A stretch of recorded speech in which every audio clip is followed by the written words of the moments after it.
बच्चों, आज हम पाठ 5 मौसी पाठ को देखेंगे। मौसी पाठ के लेखक है भीष्म साहनी। भीष्म साहनी जी का परिचय। भीष्म साहनी जी सन 1915 अगस्त 7 को रावलपिंडी में इनका जन्म हुआ। यहाँ एमए पीएचडी की उपाधि इन्होंने पाई है।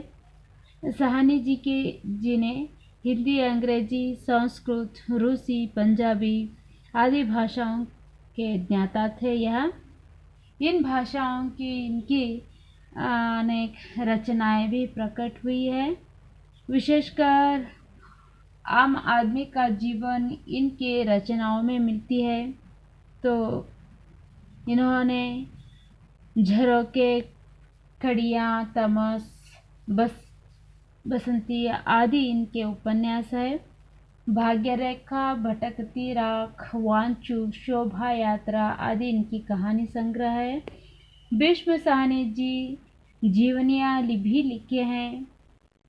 यथा भाई बलराज, अपनी बात, कबीरा खड़ा बाजार में, माधवी, माचुए, मावजे आदि नाटक इनके रचना है।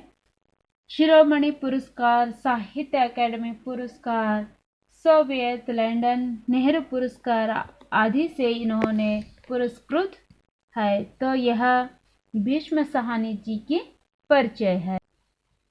भीष्म साहनी जी की यह मौसी रचयिता। तो उस भारत औरत को सभी मौसी कहकर पुकारते थे, बच्चे से लेकर बड़ी उम्र के लोग भी। मौसी सबको माँ के जैसे प्यारी बनी थी। सबके सुख दुख के समय में साथ देती थी। बच्चों के लिए तो वह सेवा की मूर्ति बनी थी। ಹಾಗಾದರೆ ಮಕ್ಕಳೇ ಇಲ್ಲೇ ಮೌಸಿ ಅನ್ನುವಂತಹ ಒಬ್ಬ ಮಹಿಳೆ ಎಲ್ಲಿಂದ ಬಂದಿರ್ತಾಳೆ. ಆ ಮಹಿಳೆಗೆ ಮಕ್ಕಳಿಂದ ಹಿಡ್ಕೊಂಡು ಮುದುಕರವರೆಗೂ ಸಹಿತ ಮೌಸಿ ಅಂತ ಹೇಳ್ತಾರೆ. ಹಾಗಾದರೆ ಮೌಸಿ ಅಂತಂದರೆ ಚಿಕ್ಕಮ್ಮ ಅಂತ ನಾವು ಕರಿತೀವಿ, ಆಂಟಿ ಅಂತ ಹೇಳಿ. ಮೌಸಿ ಈ ಎಲ್ಲರಿಗೂ ತಾಯಿಯ ಪ್ರೀತಿಯನ್ನು ಕೊಡ್ತಾ ಇದ್ಲು. ಸುಖ ಮತ್ತು ದುಃಖದ ಸಮಯದಲ್ಲಿ ಎಲ್ಲರ ಜೊತೆಗೂ ಭಾಗಿಯಾಗಿದ್ಲು. ಮಕ್ಕಳಿಗೆ ಇವಳು ಒಂದು ಸೇವಾ ಮೂರ್ತಿಯಾಗಿ ಆಗಿದ್ಲು. प्रतिदिन दोपहर होते मौसी स्कूल के फाटक पर पहुंच जाती थी। जैसे ही छुट्टी की घंटी बजती, वैसे ही बच्चे भागते हुए बाहर निकलते और मौसी के कंधे पर अपने अपने बस्ते डाल देते। मोहल्ले के सभी बच्चे उसे घेर लेते रहते थे. ಹಾಗಾದರೆ ಮಕ್ಕಳೇ, ಪ್ರತಿದಿನ ಮೌಸಿ ಮಧ್ಯಾಹ್ನ ಆಯಿತು ಅಂದ ತಕ್ಷಣವೇ ಶಾಲೆಯ ಪಾಠಕ್ ಅಂತಂದರೆ ಇಲ್ಲಿ ಗೇಟ್ ಹತ್ರ, ಶಾಲೆಯ ಗೇಟ್ ಹತ್ರ ಬರ್ತಿದ್ಲು.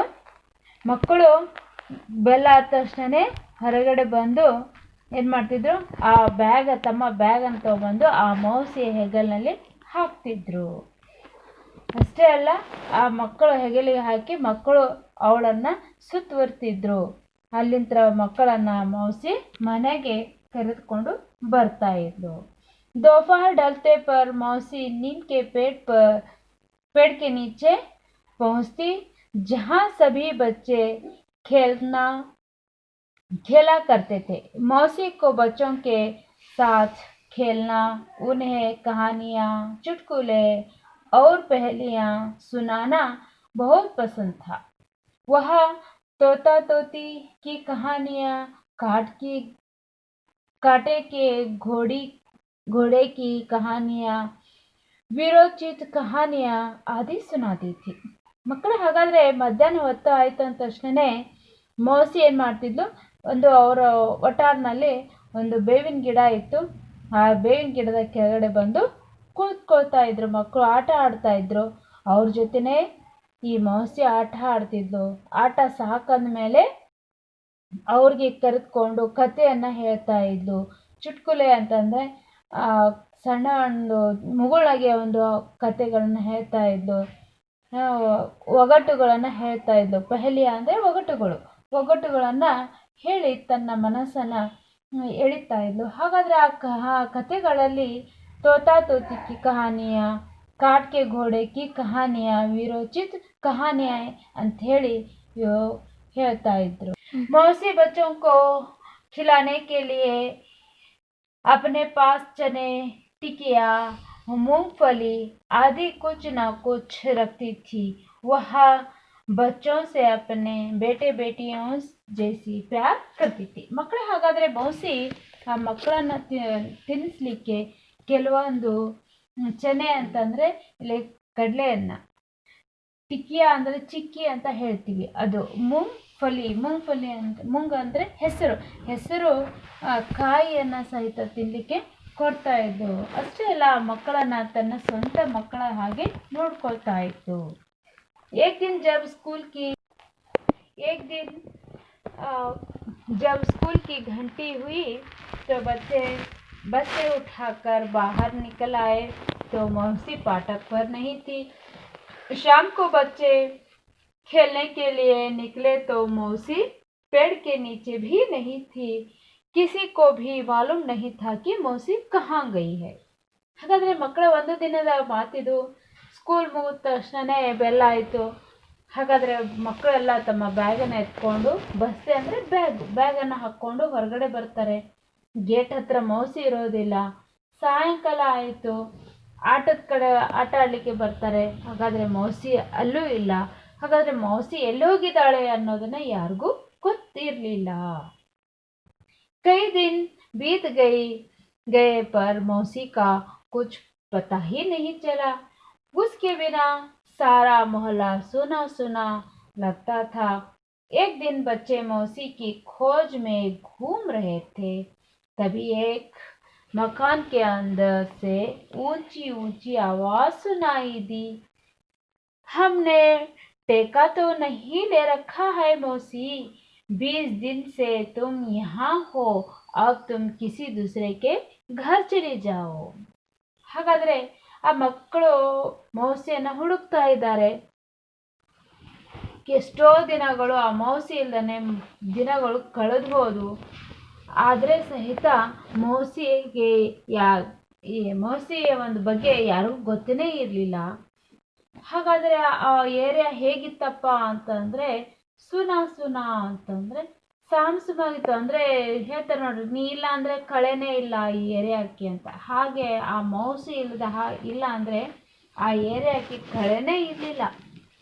ಅವಳು ಮೌಸಿ ಎಲ್ಲ ಕಡೆನೂ ಹೋಗ್ತಾ ಇದ್ಲು, ಅಡ್ಡಾಡ್ತಾ ಇದ್ಲು, ಆದರೆ ಎಲ್ಲೂ ಕಾರಣ ಇಲ್ಲ. ಆದರೆ ಒಂದು ದಿನ ಮಕ್ಕಳು ಅವಳನ್ನ ಹುಡುಕ್ಲಿಕ್ಕೆ ಹೋಗ್ತಾ ಇರ್ತಾರೆ. ಏರಿಯಾದಲ್ಲಿ ಹೋಗ್ತಾ ಇದ್ದಾಗ ಕದಾ ಬಂದಿದೆ, ದರ್ವಾಜ ಅಂತಂದರೆ ಕದವನ್ನು ಬಂದಿದೆ. ಅಲ್ಲಿ ದೊಡ್ಡ ಧ್ವನಿಯಲ್ಲಿ ಹೇಳ್ತಾ ಇದ್ರು. ಒಂದು ಹೆಣ್ಮಗಳು ಹೇಳ್ತಾ ಇದ್ದಾಳು, ಏನಪ್ಪ ಅಂತಂದರೆ, ನಿನ್ನನ್ನು ನಾವು ಖರೀದಿ ಮಾಡ್ಕೊಂಡಿಲ್ಲ ಮೌಸಿ. 20 ದಿನ ಆಯಿತು ನೀನು ಮಲ್ಕೊಂಡು. ಇವಾಗ ಇನ್ನೊಬ್ರು ಬೇರೆ ಯಾರಾದರೂ ಮನೆಗೂ ಹೋಗಿ ನೀನು ಅಂತ ಹೇಳಿ ಅಲ್ಲಿ ಆ ಧ್ವನಿಯನ್ನು ಕೇಳ್ತಾ ಇತ್ತು. मौसी का नाम सुनकर बच्चे टिक कर खड़े हो गए. अंदर बंद दरवाजे के दरार में झांक कर देखा तो मौसी एक खाट पर लेटी थी. उसके बाल उलझे हुए और चेहरा सूखा हुआ था.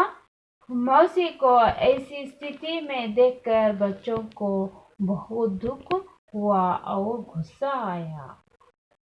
ಹಾಗಾದರೆ ಮಕ್ಕಳೇ, ಮೌಸಿ ಅನ್ನುವಂಥ ಶಬ್ದ ಕೇಳಿನೇ ಆ ಮಕ್ಕಳು ಆ ಮನೆಯ ಎದುರುಗಡೆ ಸುಮ್ಮನೆ ನಿಂತ್ಕೊಂಡ್ಬಿಡ್ತಾರೆ.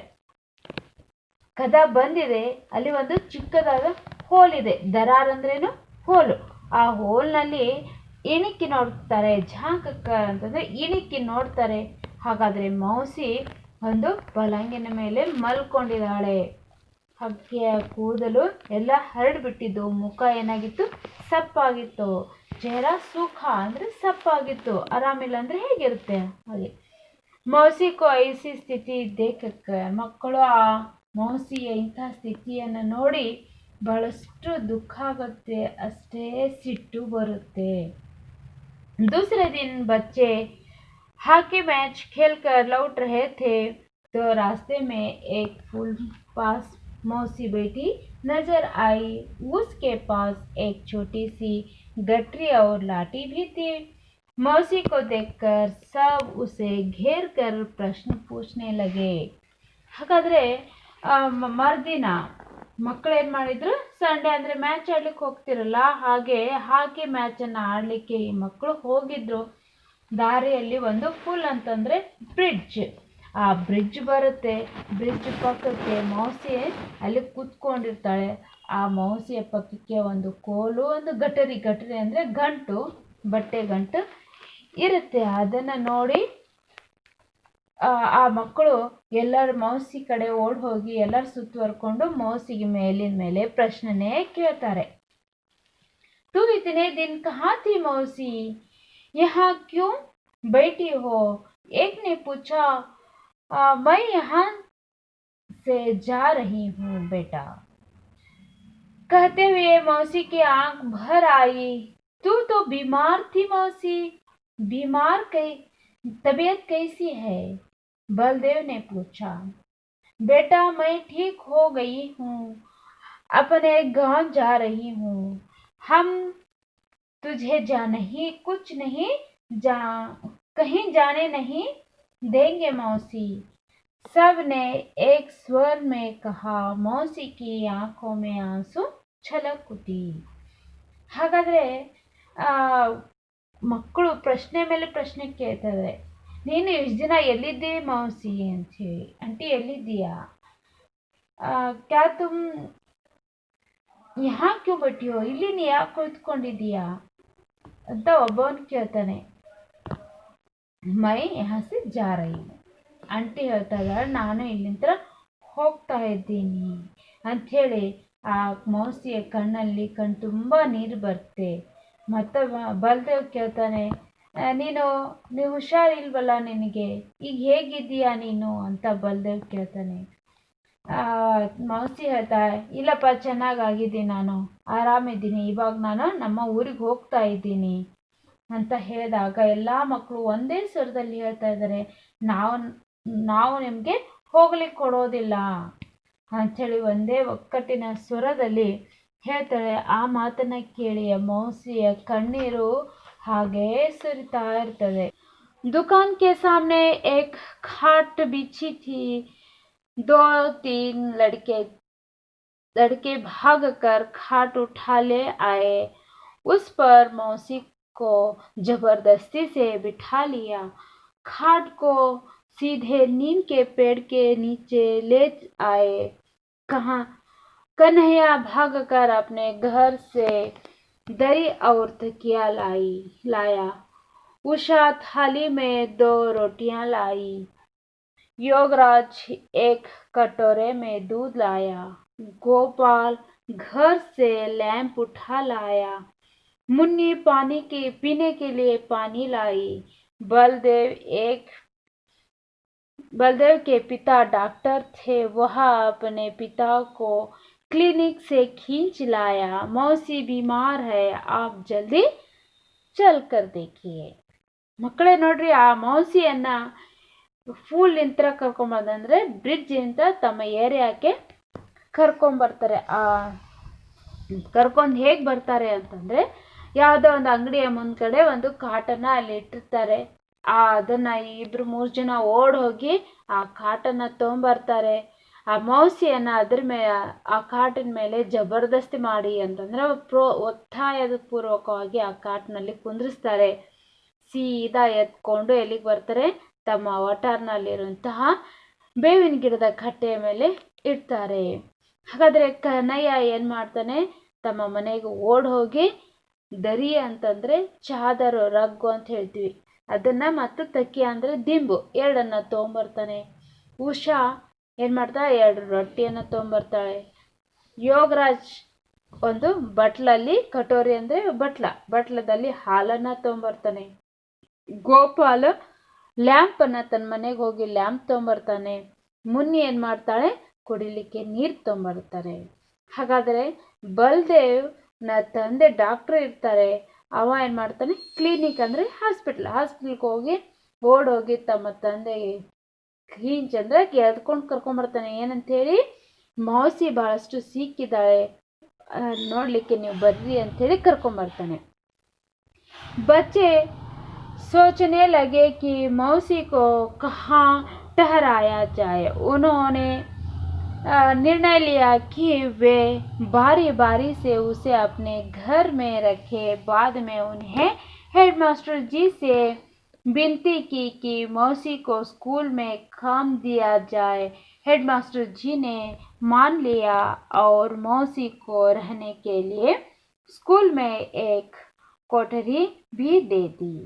ಹಾಗಾದರೆ ಆ ಮಕ್ಕಳನ್ನ ಡಿಸೈಡ್ ಮಾಡ್ತಾರೆ. ಹಾಗಾದರೆ ಮೌಸಿಯನ್ನು ಎಲ್ಲಿ ಇಡಬೇಕು, ಮೌಸಿಯನ್ನು ಯಾರ ಮನೇಲಿ ಇಡಬೇಕು ಅಂತ ಅಂದಾಗ ಮಕ್ಕಳು ಪಾಳೆ ಪ್ರಕಾರ ಒಬ್ಬೊಬ್ಬರ ಮನೆಯಲ್ಲಿ ಒಂದೊಂದು ದಿನ ಆ ಮೌಸಿಯನ್ನು ಇಟ್ಕೋಬೇಕು ಅಂತ ಹೇಳಿ ನಿರ್ಧಾರ ಮಾಡ್ತಾರೆ. ಆಮೇಲೆ ಸ್ಕೂಲ್ ಪ್ರಾರಂಭ ಆದಮೇಲೆ ಹೆಡ್ ಮಾಸ್ಟರ್ ಜೊತೆ ಮಾತಾಡಿ ಸ್ಕೂಲ್ನಲ್ಲೇ ಒಂದು ಕೆಲಸವನ್ನು ಕೊಡಿಸಿ ಅಲ್ಲೇ ಇರುವಂಥ ವ್ಯವಸ್ಥೆಯನ್ನು ಮಾಡಬೇಕು ಅಂತಲೇ ಹೆಡ್ ಮಾಸ್ಟರ್ ಜೊತೆ ಮಾತಾಡ್ತಾರೆ. ಅಲ್ಲಿ ಹೆಡ್ ಮಾಸ್ಟ್ರು ಸಹಿತ ಒಪ್ಕೊಂಡು ಶಾಲೆಯಲ್ಲಿ ಮೌಸಿ ಕೆಲಸ ಅಂದರೆ ಆಂಟಿ ಕೆಲಸವನ್ನು ಕೊಟ್ಟು ಶಾಲೆಯಲ್ಲೇ ಒಂದು ಕೊಠರಿ ಅಂದರೆ ರೂಮನ್ನು ಕೊಟ್ಟು ಅಲ್ಲೇ ಆಂಟಿಗೆ ಕೆಲಸ ಜೊತೆಗೆ ರೂಮು ಕೊಡಲಿಕ್ಕೆ ತಯಾರಾಗ್ತಾರೆ ಹೆಡ್ ಮಾಸ್ಟ್ರು.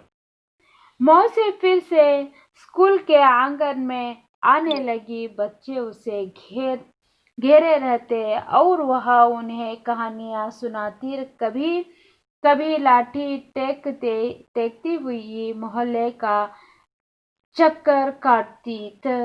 सभी घरों में झांक कर उनका कुशल क्षेम पूछती. सांझ ढले अपनी कोठरी में चली आती और चैन की सांस लेती. ಹಾಗಾದರೆ ಮೌಸಿ ಶಾಲೆಯಲ್ಲೇ ಇದ್ಕೊಂಡು ಮತ್ತೆ ಪುನಃ ಶಾಲೆಗೆ ಬರ್ತಾಳೆ. ಶಾಲೆ ಅಂಗಳದಲ್ಲೇ ಇರ್ತಾಳೆ, ಮಕ್ಕಳ ಜೊತೆಗೂ ಇರ್ತಾಳೆ. ಮಕ್ಕಳು ಅವಳನ್ನು ಹೊರ್ಕೊಂಡಿರ್ತಾಳೆ. ಅಲ್ಲಿಯೂ ಸಹಿತ ಒಂದು ಕಟ್ಟೆಯಲ್ಲಿ ಕೂತ್ಕೊಂಡು ಕಥೆಯನ್ನು ತಿಳಿಸ್ತಾನೆ ಇರ್ತಾಳೆ. ಹಾಗಾದರೆ ಆವಾಗವಾಗ ಸ್ಯಾಟರ್ಡೆ ಸಂಡೇ ಇದ್ದಾಗ ಆ ಮೌಸಿ ಏನು ಮಾಡ್ತಿದ್ಲು, ಮೊಹಲ್ಲಾ ಅಂತಂದರೆ ಏರಿಯಾ, ವಠಾರ, ಆ ವಠಾರದಲ್ಲಿ ಎಲ್ಲರ ಮನೆ ಬಂದು ಹಣಿಕ್ ಹಾಕ್ತಾ ಇದ್ಲು. ಅವರು ಕ್ಷೇಮ ವಿಚಾರವನ್ನು ಮಾಡ್ತಾ ಇದ್ಲು. ಎಲ್ಲರ ಜೊತೆಗೇನೋ ಇದ್ದು ಸಾಯಂಕಾಲದವರೆಗೆ ತನ್ನ ಸಮಯನ ಕಳೆದು ಮತ್ತು ಸಾಯಂಕಾಲ ಪುನಃ ತನ್ನ ಶಾಲೆಯಲ್ಲಿದ್ದಂತಹ ಒಂದು ರೂಮಿಗೆ ಹೋಗಿ ಮಲ್ಕೊಳ್ತಾ ಇದ್ಲು. इसी तरह बच्चों के प्रेम और स्नेह भाव से मौसी के जीवन में खुशी के दिन लौट आए. ಇದೇ ರೀತಿ ಮಕ್ಕಳಿಗೆ ತಾನು ಕೊಟ್ಟಂತಹ ಮಕ್ಕಳ ಪ್ರೀತಿಯಿಂದ ತನ್ನ ಜೀವನದಲ್ಲಿ ಮತ್ತೆ ಖುಷಿಯನ್ನ ದಿನಗಳನ್ನು ಮೌಸಿ ಪಡ್ಕೊತಾರೆ. ಅದಕ್ಕೆ ಮಕ್ಕಳು ಹೇಳೋದಿಲ್ಲ, ಫಸ್ಟ್ ನಾವು ಪ್ರೀತಿ ಸ್ನೇಹ ಮಮತೆ ಇನ್ನೊಬ್ಬರಿಗೆ ಕೊಟ್ಟರೆ ನಮಗೂ ಆ ಮಮತೆಯನ್ನು ಪ್ರೀತಿ ಮಮತೆ ಸಹಕಾರ ನಮಗೆ ಪುನಃ ಸಿಗುತ್ತೆ. ಅದಕ್ಕೆ ನಿಮ್ಮ ಜೀವನದಲ್ಲಿ ಎಲ್ಲರ ಜೊತೆಗೂ ಸ್ನೇಹ ಪ್ರೀತಿ ಮಮತೆಯಿಂದ ಇರೋದನ್ನು ಕಲಿತುಕೊಳ್ಳಿ.